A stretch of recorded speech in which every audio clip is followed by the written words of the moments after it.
Sous la conduite de l'Esprit Saint, prenons le temps de lire le récit de l'apparition aux disciples de notre Seigneur. Luc 24, 35-48. La venue du Christ ressuscité provoque chez les disciples frayeur et crainte.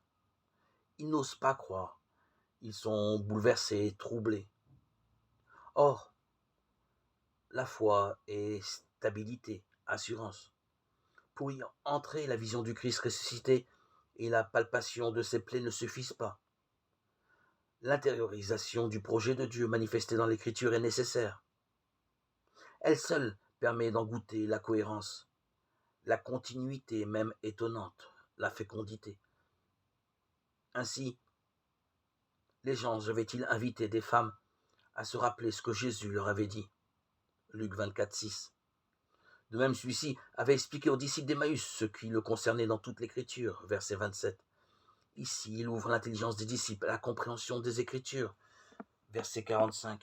Il faut que, verset 44, était significatif d'un projet encore énigmatique, s'imposant de l'extérieur. Mais grâce à la lumière de l'Esprit, car il faut, tombe. L'Écriture lue dans l'Esprit Saint transforme de l'intérieur les disciples et en fait des croyants et des témoins. Cette transformation fait partie intégrante de la bonne nouvelle.